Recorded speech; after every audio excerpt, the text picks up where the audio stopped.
বৃষ্টি এলো কাশ বনে, জাগলো সারা ঘাস বনে। বকের শাড়ি কোথারে, লুকিয়ে গেল বাঁশ বনে।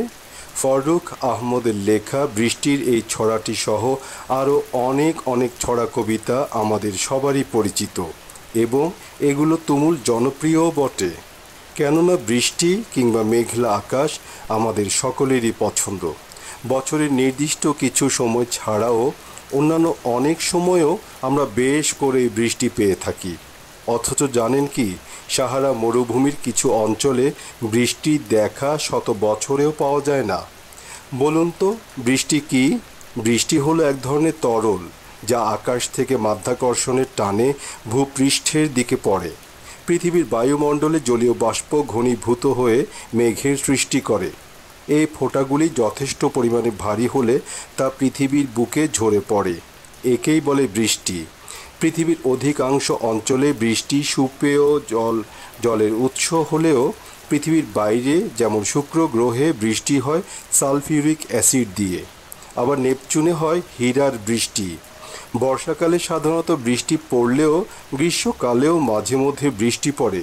গ্রীষ্মকালে বৃষ্টির গন্ধের রহস্য হলো বৃষ্টির আগে পেট্রিকন নামক এক ধরনের গন্ধ পাওয়া যায়, যা মূলত মাটি থেকে নির্গত এক ধরনের ব্যাকটেরিয়ার কারণে হয়। আমরা অনেকেই হয়তো জানি যে বৃষ্টি পড়ার গতিবেগ ঘন্টায় 18 থেকে 22 কিলোমিটার হতে পারে। তবে বলুন তো, এক একটা বৃষ্টির ফোঁটার ওজন কত? উত্তর হলো, সাধারণত একটি বৃষ্টির ফোঁটা ওজনে প্রায় 0.03 গ্রাম এবং একটি বৃষ্টির ফোঁটা 2 থেকে 6 মিলিমিটার চওড়া হয়। বৃষ্টি পড়ার শব্দটি ইংরেজিতে পিট আ প্যাট নামে পরিচিত, আর বাংলা ছড়ায়ও আমরা বলি ঝড় ঝড় ঝড় বৃষ্টি পড়ে টাপুর টুপুর। আচ্ছা, শীতকালে কি বৃষ্টি জমে বরফ হয়ে যায়? হ্যাঁ, যখন তাপমাত্রা 0 ডিগ্রি সেলসিয়াসের নিচে নেমে যায় তখন বৃষ্টির ফোঁটা জমে গিয়ে তুষার বা শিলায় পরিণত হয়।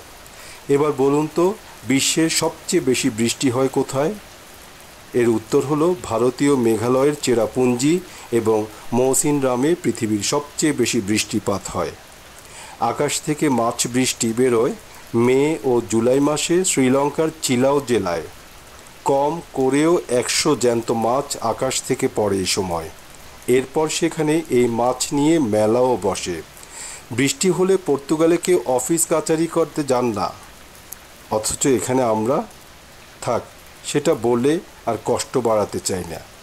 উগান্ডার লোকেরা বজ্র বিদ্যুৎ সহ বৃষ্টি দেখে ভয় পান না, কারণ সেখানে 250 বার এমন বজ্র বিদ্যুৎ সহ বৃষ্টি হয়েই থাকে। অন্যদিকে কিউবাতে শুধু দুপুরে বৃষ্টি হয়, আর থাইল্যান্ডে শুধু বৃষ্টি হয় রাতে। মরুভূমিতে বৃষ্টির মধ্যে দাঁড়িয়ে থাকলেও এক ফোঁটা জল গায়ে লাগবে না আপনার, কারণ সেখানে বৃষ্টি হলে বোঝার উপায় থাকে না। সেখানে এত গরম থাকে যে বৃষ্টি পড়ার সঙ্গে সঙ্গেই মাঝ আকাশেই তা বাষ্পে পরিণত হয়। এবার একটা কৌতুক দিয়ে শেষ করছি। এক বৃষ্টি দিনে মালিক তার কাজের লোককে বলছে, রহিমা, বাগানে পানি দিতে যা। রহিমা বলল, হুজুর আজকে তো বৃষ্টি হচ্ছে। এ কথা শুনে মালিক বলল, বৃষ্টি হলে ছাতা নিয়ে যা।